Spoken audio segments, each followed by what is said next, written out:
Well, I would like to welcome everybody, to this session. I'm very excited about who we're going to talk with today and hear from and learn from. We're with Annie Laplante today, and Annie, I can't thank you enough for making the time to be with us today. There is an old adage, you and I were talking about it just a minute ago. You want to get something done, give it to a busy person. And, you are a very busy entrepreneur who is taking the time to share some of your wisdom with us. So I really appreciate that, Annie. Thanks for being here with us. It's my pleasure. It's my Well, pleasure. that's great. And Annie is coming to us today from Montreal. And Yes. and Annie is her business is in Montreal, although you've got customers right across the country, right, Annie? And I mean, it's you've got a national company and have been with the company for a long time. I was doing a little bit of research before this session, and I didn't realize how long you had been with Group MMI. So good for you. The other thing that I didn't realize is you came up to being CEO and visionary, right? From the finance side. Yeah, I mean, you were the finance person for many years at this company, and then became the CEO, president, CEO, and visionary. And so good for you. Congratulations for Thank that. you. Thank you.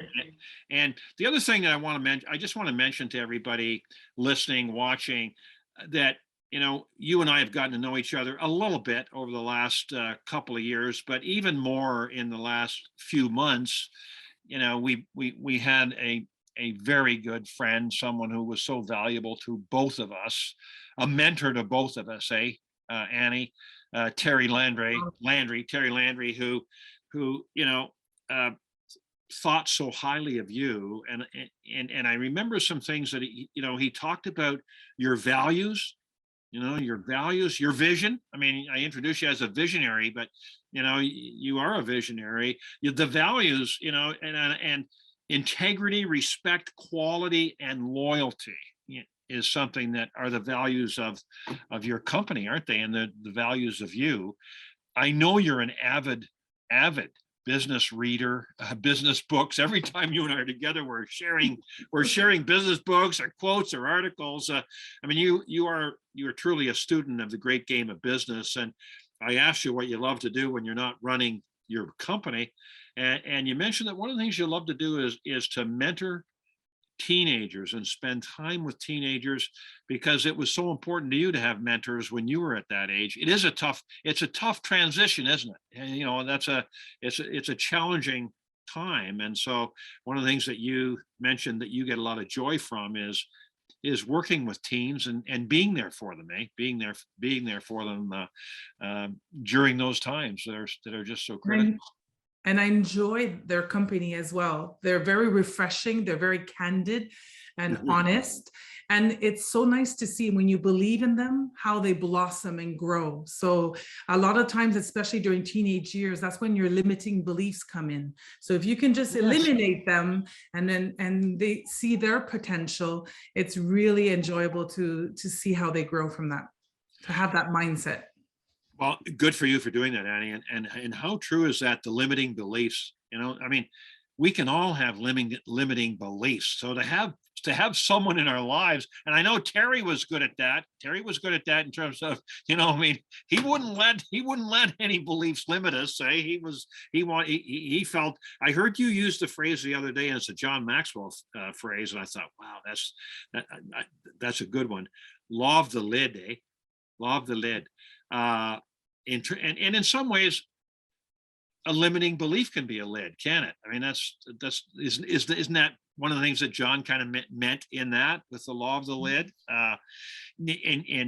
So that's something that is very relevant. So helping teenagers with that is good for you, Annie, for doing it. And as you say, you get a lot of joy, and you get a lot from doing that. Yeah, When I think of you, Annie, I remember the first time we met at a Great CEO Speaker Series way back, and I was impressed with you from the beginning, as that's nice. as someone who was a successful entrepreneur. It's not easy being an entrepreneur. We should talk about that a little bit, eh? And we will talk about a little bit the challenges of being an entrepreneur, being a CEO in this day and age, when there are so many things going on.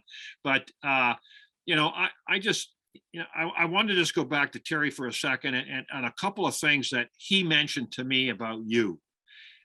Okay. He called you a lifelong learner. A thirst for knowledge, eh? A thirst for professional and personal growth. Mm-hmm. Good listener. Good listener. How important is that? Be a good listener. And he talked about your values and your beliefs, and Mm-hmm. and how important they are, and the fact that you have a vision. You are a visionary leader, which is a credit to you. So welcome. It's just wonderful to have you here. And Thank you so much. let's dive into a couple of questions. I've got some Sure. really good questions for you, Annie, that I know people are going to be interested in your response. Let's start. I mentioned that you're a student at a great game of business. If there was a favorite business quote or leadership quote that kind of comes to mind, what one might it be, Annie? That's a good question. My quotes change weekly because I'm so inspired by quotes. But Yeah. one from Jim Rohn is, "How long should you try? Until," right? You remember that answer? It's very easy. Until, or in French, we say jusqu'à. So when we have a vision, a dream, goals, then we align ourselves with people, we attract who we are, but you don't give up. You have to have that drive and that perseverance and determination and that positive mindset to see it until it's complete, to keep consistently chipping away at it, that habit of consistency. So that's one of my favorite quotes. Jim Rohn, eh? Yeah. And so another one from Terry Landry is, yes. so say something would seem impossible or difficult, or you'd express doubt if it would be a success, and should I try? He always say, why not? Like, well, don't be afraid. What if it works? So what is preventing you from going forward? And that belief in that, just to challenge yourself. Don't always think of the negative side, to think of why wouldn't it succeed? Why not try? Why not you? And so that helped us when we obtained success against all odds. We were often the underdog. We're often the David against Goliath. And that's where Terry would say, why not? Just go for it. You won't know if you don't attempt. Yeah, isn't that wonderful? Yeah, absolutely. That's a great quote from Terry. No question about it. Yep, I've heard him say that to me. Like, why not? Why not? Yeah, that's wonderful. Thank you for sharing that with us. And what about a book? As I said earlier, I mean, every time I see you've got a different book you've read, maybe a couple back on the back, on the back shelf there. And I have I have my shelf full as well. I'm going to tell you a story. When we met the first time in Toronto at that CEO series, I met a perfect stranger that I, unfortunately, if he hears this, I don't remember his name. And we were talking about the CEO Global, how useful it is to have this ensemble of all these coaches and mentors, you being one of them. And I was talking about my vision and how I wanted to duplicate the success. It's like having a great recipe of a donut. You want to make sure, even if you grow, you keep that same humans first philosophy. And he ran into his car and he got me this book and gifted it to me. Les Wiseman. Multipliers. He said, you're a multiplier. And I said, okay. And so I've read it, and many in my organization have read that, to realize that you could be a great person, have great potential, but if you're just a lone wolf, you do very limited good. But if you can multiply yourself and not be afraid if people around you grow and they start their own businesses one day, or they go off to other things, it's okay. While you had them, they brought you and your company so much worth. So that's one book that's, if you allow me, I'll say a couple more. No, go ahead, Annie. Rockefeller Methods by Vern Harnish. Vern Harnish, the great Vern Harnish. changed my life. We're in a field, my field is commercial cleaning. It's not super sexy as a field, but in this book and in his courses, he talked about Binco in Ireland. That's a garbage company. Yeah. And they recruited people by weighing the garbage pails, going into gyms and saying, imagine if you were paid to work out. How cool would that be? Yeah. And I had an aha moment. And we do commercial cleaning, which is very routine. How do we Yeah. get people not to be bored and not to race against the clock for our customers' satisfaction and also for their own mind? So we started to offer Audible or different formats to listen in 1 year. Imagine, we said to our workers, being paid to learn a language through listening or personally develop or take business classes. Imagine if that's what you'd say you did for a living. Because when I tested it out, I went and worked in the field like an undercover boss. Did you? I did. I didn't tell anybody. What is it like? What's the president like? What's the culture like? For me, culture is very important, how we treat one another, especially those in the field. It's on their shoulders we stand on to realize they have the contact with the customer. We treat them well, they'll be more engaged and treat the customer well. Right. So I'm working. This is before I realized about the personal development you could listen to. And I was in a bad mood. It was workers that work in my field. It's at night. Often it was in the winter. It's cold. You have to get up and go do your work. And I started to listen to some Tony Robbins. That's who I was listening, Awakening the Giant Within.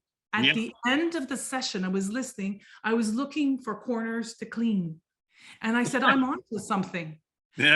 Therefore, we offer our workers to be able to personally develop when they work. So that is something that I learned from the Rockefeller method, scaling up. That's a great idea, isn't it, Annie? That's a great takeaway from that book. Yeah, and we train our leaders. We just finished a whole series, the 21 Laws of Leadership, again with our John Maxwell. So we believe that it's like a bit with the law of the lid, that we don't want it to be just a position. You want the person to really develop their leadership skills so they can inspire others. So every month we do leadership training, and we base ourselves on that book as well. That's terrific. Hey, that's good for you. That makes a heck of a difference. I mean, that's part of your culture, right? Which is just so important. Helping people learn and get better, right? Exactly. That's their dreams through the vehicle, which is the work, but it realizes their dreams, and we help our clients be able to be free to realize their dreams as well. Yeah, no, that's fantastic. I didn't realize that you did that, Annie. That's wonderful. And it's the value of reading these business books like Scaling Up and Liz Wiseman and Maxwell's 21 21 Laws of Leadership, right? Correct. You pick up something from every one of them. I mean, like lifelong learners never graduate, right? You just keep on learning, right? Yeah. Well, good for you, and great for inspiring that into your team as well. I'd like to ask you a question about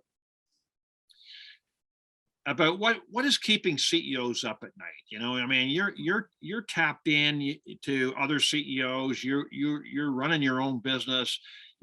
It's another way of asking, what's the biggest challenge today for people running businesses, for entrepreneurs, CEOs, anybody running a business? Annie, what comes to your mind when you think about the biggest challenge? Well, it's what kept me up last night. Okay. People under your care, especially when you care, you want your people to be happy, to be fulfilled. You want to put the right person in the right seat. It's not just the destination and who you are in the bus, but you want them to be happy where they're at. So it's that constant battle. Some days are awesome, some months are awesome. And then as CEOs, we have that responsibility to either help those that need help in our organization to do better and to feel fulfilled, or to remove the obstacles that maybe will prevent others from growing. So it's people to see. In today's world, it's less about you being the big boss. Like, it's no longer a dictatorship. We need one another. Need one another. We need to grow, to network, and to be aware emotional intelligence. I know we spoke about it recently. To be Yeah. aware of who you are and what your strengths and weaknesses are, and aware of its effect on others. Yeah, 100%. So the thing that's keeping you up at night is the people, because you do care about them. When you start, drilling down on the entrepreneur spirit and why entrepreneurs are so passionate, it ain't about the money. It's about the people. You got to have the money because that's how you have a healthy business. You have a successful business. That's why you got to grow. You got to grow. You got to keep growing. And as people, we have to keep growing. But you get right down to it. You want to grow because then you can help more people. You can help more Exactly. people, right? Yeah. And So we that's have, sorry. no. Go ahead. Go ahead. I When we just have our cause, we want to challenge the status quo. We want to, by putting people yeah. first, show that culture in a business, it's not all about performance, that culture pays, that the profit will follow when we take care of these people. So I agree with you, but it's definitely a concern, and it's something that brings tremendous joy to work with people, to have this belief in them. But at the same time, you do take your responsibilities seriously. Well, thank you for that.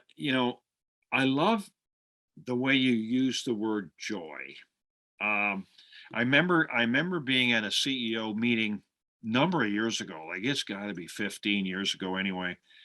And one of the things that we did at that meeting was we went around the table and asked every person what brought them joy. I love that.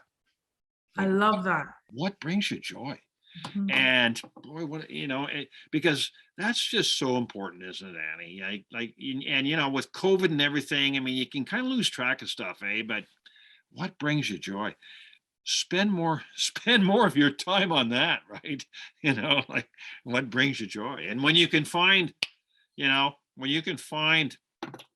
that in all dimensions of your life, how important is that, to have a joyful life? I mean, it's wonderful. To And be intentional about what brings you joy. I love that.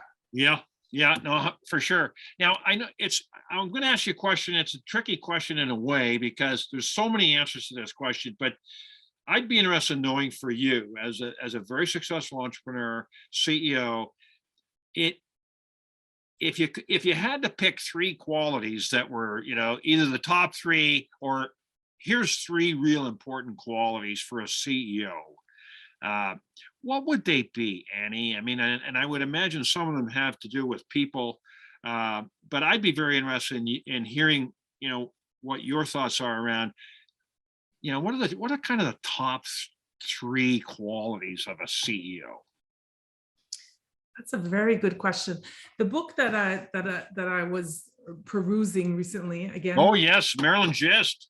right? Leader Yes. humility. I think that would be one of my top three: humility in our leadership, not to be so much in love with your own ideas that you can't take feedback and use it to grow the company. Because most of the time, if you listen to your clients and you listen to your employees, they have excellent feedback, and you have to be humble in order to be able to recognize your own mistakes, and also to remove this idea that you can't be wrong. Be humble, and then you can progress. So humility, Humility, so important, often with a lot of power. I don't know what happens. We have like a cell in the middle of our brain here, and we think that we know it all. To be humble. Emotional intelligence, because you could be really intelligent but not be a nice person, or have people can quit because they don't like working for you. They don't have that joy again. So emotional intelligence, not just IQ but EQ, that's something that I know that you guys encourage a lot, and I agree with that, to see where we're at and how we can improve. And I think it's the love of learning, that growth mindset, to have that curiosity. That's also from Terry. Are you curious? Curiosity. How important is that? So important as a CEO, and also if you want to be a forward thinker, a game changer, you have to be curious. It's not because something's always been done one way that it should always be done that way. I don't want to be Kodak paper, number one in the world, and then nothing. Yeah, oh, I that's want to right. see a couple of steps ahead and plan accordingly. Yeah, well, those are terrific. Humility, absolutely. Marilyn just that, and it's a terrific book, isn't it?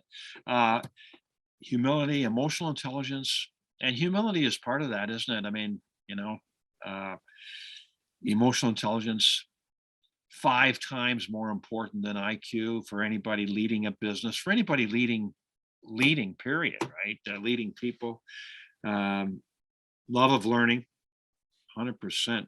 Uh, and then you also mentioned curiosity, which is part of the learning, right? And yeah, and and and and people with those qualities embrace change, don't they? I mean, I think curiosity goes with embracing change and We chase it. have to embrace change today. We have to. Got it. Yeah, no question. So here we are, what are we, we're not quite 2.5 years, but it seems like 10 years into the pandemic.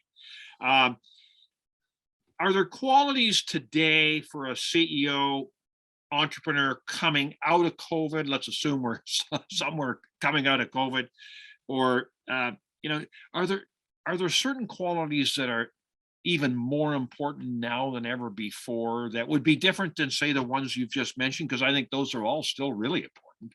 Is there anything that kind of is critical today for a successful CEO? I think we need to be change agents. You can't just, the world has changed at tremendous speed. Technology has advanced. People pick their jobs now. Who would have thought we could do Zooms and that's acceptable and not just live meetings? It was rude Right. before. Now it's the new way of doing things. So it's the people and technology. We have to be willing to be open-minded and see the world with new eyes. And that's super important, especially with purpose. People need to feel fulfilled at work. That's something new. What is our purpose? And so that we can think about retaining our talent, not and attracting new talent. There is a new scene. The recruiting world has changed. As a CEO, we have to recognize that and adapt, be change agents. Be change. How true is that? I think that's absolutely right, because I mean, things are happening so fast, with technology and innovations and things like that. I mean, you just can't do the same old, can you, Annie? I mean, you can't. You've got to be open to fresh new ideas. You said something a bit. You said something a bit earlier about listening to employees and listening to people, because some great ideas can come from there, right? On how we can run better businesses, be better people. I absolutely believe that. Absolutely. Yeah, no, for sure. Hey, we need to wrap up very shortly, Annie, and I don't want to take up too much of your time here, but really appreciate your thoughtful responses to these questions that I have. If there was one quality that, and can you boil it down to one quality that you feel is critical to being a successful CEO, successful entrepreneur, in this post-pandemic world? Is there one that bounces off the page with you, even if it's one you've mentioned already? Is there one that you think is kind of a mega quality? I think I do, but I don't know how to put it. Help me wrap it into a word. Okay, I'll do my best. It's open-minded and get a coach. Ooh. I don't know how to explain that. I think that more than ever, to get a coach, someone outside of yourself that'll hold you accountable, that will see you with new eyes, give you fresh perspective, and that will make you go to the next level, not to be content with status quo. So to be coachable, to be helpable. Well, that's interesting, isn't it?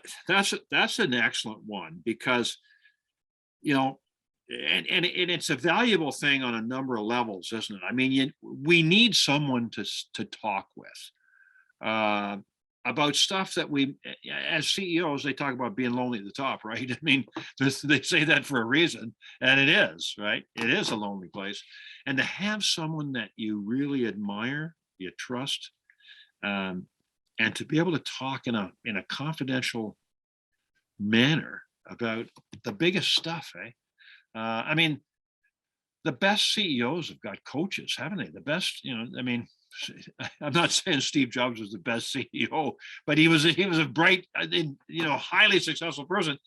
He had a coach. He had a coach all his career. All need one. We all need one. The We all need one. quicker we get one, the more we will progress and feel fulfilled in our roles.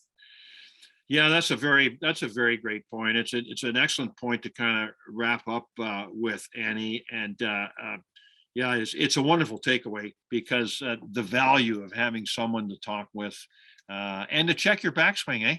Check your backswing, That's and right.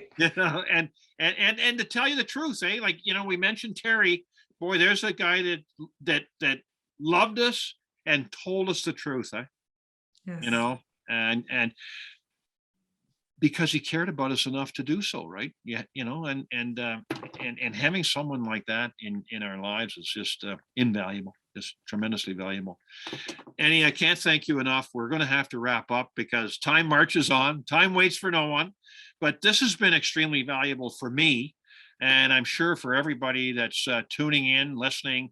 So we really appreciate you sharing your ideas with us. And I'd love to do this again, Annie, if you're open to that. Thank you. Thank you. It was a very enjoyable. I always appreciate time spent with you, John.